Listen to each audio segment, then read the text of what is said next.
Good morning, Stallions and Stallionettes. In preparation for my recent FlyDigi Apex 4 review, FlyDigi had sent out 2 controllers, 2 gamepads through 2 different logistical paths, 2 different methods of getting to me. One got to me a couple weeks ago. That was the unit that was in my review. However, lo and behold, that second gamepad finally arrived, and I don't need 2 Apex 4s, but you certainly need one, and you don't have one yet, so we're gonna remedy that here today. FlyDigi also sent me this baggie that's wrinklier than my grandfather's ball sack.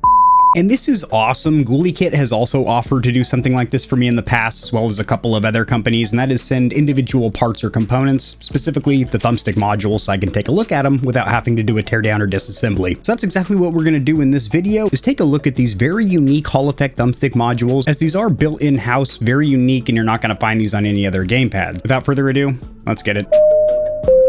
This is your controller captain. We've reached 6,900 feet. Go ahead and start flicking the sticks and mollywopping the back paddles. You don't like back paddles? How about those rear buttons? We've tested almost 100 custom and premium controllers, and we're only at the beginning. You need a thumbstick guide or a tutorial on how to overclock your controller? Check out the controller playlist. Bing bong. Controller captain out. So first of all, if you haven't caught my initial review of the Apex 4, that is linked in the description below. I go part by part, component by component, rather lengthy video broken into timestamps or chapters, so check that out first. Then there's a part 2, might want to check that out to fill in any gaps of information that there might be from the first video, things I forgot, things I learned about after that review, etc. Today, we're going to take a close-up look at the Thumbstick module. The first Stallion or Stallionette to type Apex down there in the comment section below is going to be receiving this gamepad. We'll do a quick verification process, then I'll get it shipped out to you. I just ask that you're in North America or Canada for shipping purposes. So what we have on the table is 3 Thumbstick modules. You have a typical potentiometer thumbstick, which is susceptible to getting stick drifted at any time. This particular one looks like a Case Silver, which is a very popular brand. Next to that, you have a low-profile Hall Effect Thumbstick module from one of its competitors. These are much less likely to develop stick drift unless you have a recentering spring lose tension over time, which is more likely with a reduced or less tension thumbstick. Then you have the unique thumbstick module, which is basically sealed. It has this plastic housing, which will indeed help to keep dust and debris out of your thumbstick modules. So if you don't store your controller in some kind of a carrying case, which virtually nobody does, I know I sure as shit don't, that'll help with microparticles getting into your thumbstick modules, which would be a bigger issue on potentiometers, which do require cleaning of the actual potentiometer sensors, as well as the carbon contact patch, which get gummed up over time and actually get worn down. And if that happens,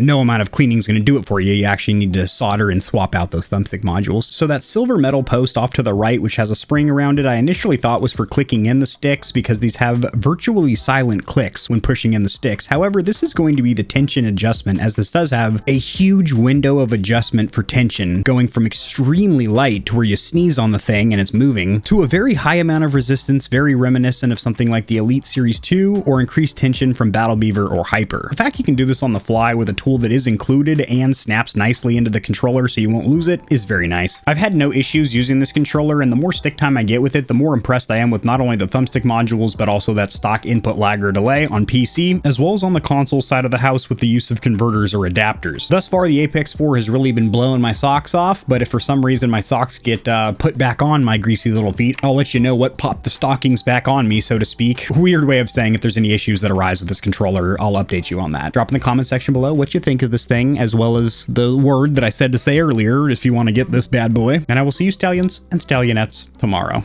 Peace. If you enjoyed the video, liking it helps it to get seen by more gamers, so this information will reach and assist them as well. Much like the back of the TV, I've got plugs for all of my socials down there in the description below. And your wallet will greatly thank you if you check the description, because there are exclusive discounts on a ton of products, including controllers, KontrolFreeks, keyboards, mouse pads, clothes, and energy drinks. And keep in mind that you, the viewer, keep this channel running. The more Stallions and Stallionettes trotting around the stable, the better, so mollywop that subscribe button like it owes you money, and we'll have the same amount of fun tomorrow.